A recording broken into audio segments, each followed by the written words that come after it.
नमस्कार, मैं हूँ सुशील कुमार यादव। आज फिर हम आप लोगों के लिए सामाजिक विज्ञान के खंड बा आर्थिक विकास की समझ पाठ 1 विकास के बारे में पढ़ेंगे। और पढ़ने से पहले एक मेरी रिक्वेस्ट कि आप लोगों को यदि मेरे वीडियो अच्छे लगें, आपको समझ में आए, तो वीडियो को लाइक और सब्सक्राइब ज़रूर कर दिया करें। तो आइए आर्थिक विकास की समझ में पाठ 1 विकास। तो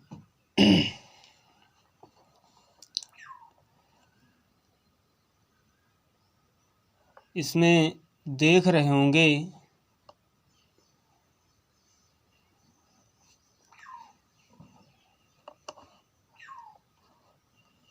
पहला प्रश्न है, प्रश्नों के ही माध्यम से हम पढ़ेंगे। पहला प्रश्न है, आर्थिक विकास क्या है? आर्थिक विकास एक ऐसी प्रक्रिया है जिसके द्वारा देश में वस्तुओं और सेवाओं के उत्पादन में वृद्धि होती है और साथ ही जनसाधारण के भौतिक कल्याण में वृद्धि होती है। फिर अगला प्रश्न है, राष्ट्रीय आय से क्या अभिप्राय है?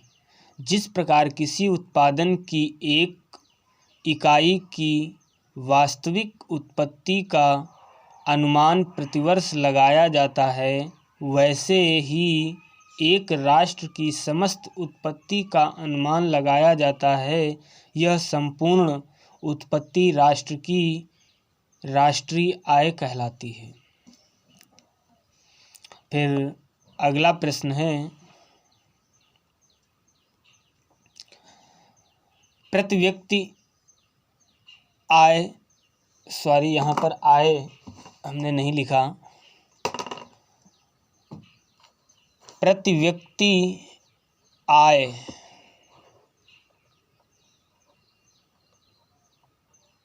लिख लेना सभी लोग। प्रति व्यक्ति आय से क्या तात्पर्य है? राष्ट्रीय आय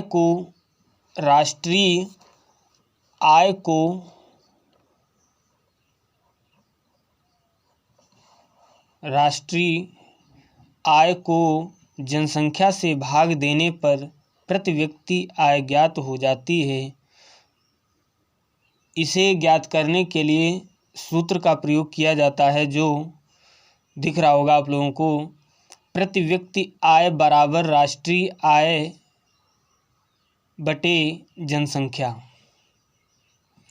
प्रति व्यक्ति आय ही औसत आय कहलाती है। ये ध्यान रखना, प्रति व्यक्ति जैसे पूछ लिया जाए कि औसत आय क्या है, तो प्रति व्यक्ति आय ही औसत आय कहलाती है। फिर अगला प्रश्न है, आर्थिक समृद्धि क्या है? आर्थिक समृद्धि से आशय एक अर्थव्यवस्था से सकल घरेलू उत्पाद में सतत एवं दीर्घकालीन वृद्धि से है। फिर अगला प्रश्न है, भारत के किस राज्य में वृद्धि आय सबसे अधिक है? तो वो है गोवा। गोवा एक ऐसा राज्य है जहाँ पर प्रति व्यक्ति आय भारत के अन्य सभी राज्यों की अपेक्षा अधिक है। फिर है, HDI का पूरा नाम क्या है? इसका पूरा नाम है ह्यूमन डेवलपमेंट इंडेक्स, यानी मानव विकास सूचकांक। फिर अगला प्रश्न है, भारत के लोगों द्वारा ऊर्जा के किन स्रोतों का प्रयोग किया जाता है? भारत में ऊर्जा के निम्नलिखित स्रोतों का प्रयोग किया जाता है। पहली हेडिंग है परंपरागत स्रोत, जिसमें मानव संसाधन, पशुधन, कोयला, विद्युत, ताप व जल विद्युत, पेट्रोल, डीजल व मिट्टी का तेल, परमाणु शक्ति ऊर्जा, प्राकृतिक गैस आदि। ये सभी परंपरागत स्रोत हैं ऊर्जा के। और गैर परंपरागत साधन यानी ऊर्जा के स्रोत क्या हैं? ये अग्रलिखित पवन ऊर्जा, ज्वरीय ऊर्जा, भूतापीय ऊर्जा, जैव ऊर्जा, अपशिष्टों से प्राप्त ऊर्जा, सौर ऊर्जा आदि। ये सभी गैर परंपरागत ऊर्जाएं या ऊर्जा के साधन हैं। फिर अगला प्रश्न है, धारणीयता का विषय विकास के लिए क्यों महत्वपूर्ण है? धारणीयता का अर्थ है विकास का जो स्तर हमने प्राप्त किया है वह भावी पीढ़ी के लिए भी बना रहे।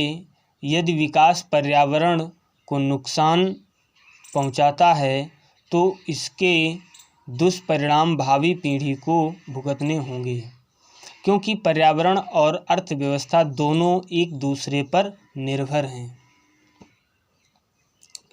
ये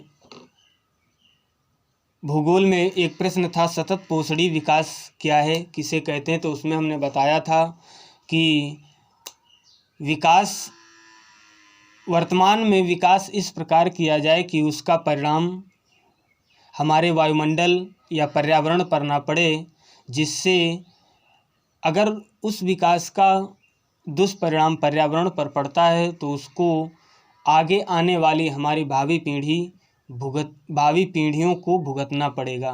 वही इसमें दिया गया है। फिर अगला है, लोगों के विकास की धारणाएं क्या होती हैं? विकास की धारणाएं लोगों की भिन्न भिन्न होती हैं। जैसे यदि कोई किसान है तो वह यह चाहेगा कि मेरी फसल अच्छी हो और बाज़ार में मेरे अनाज की कीमत ज़्यादा से ज़्यादा मिले, ताकि मेरी आर्थिक स्थिति और बेहतर हो सके। और एक मज़दूर की विकास के बारे में क्या धारणा होती है?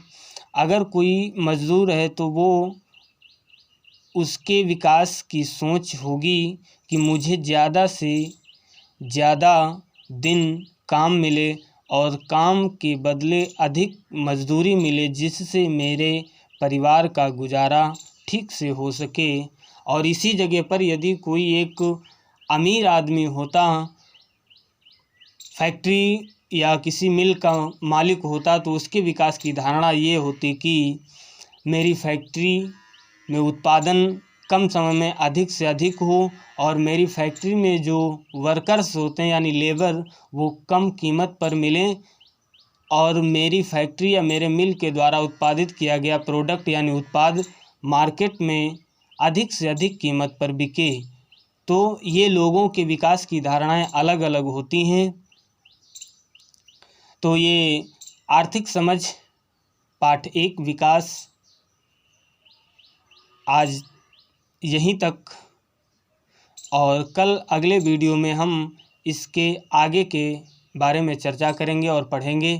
तो आज के लिए इतना ही। जय हिंद, जय भारत।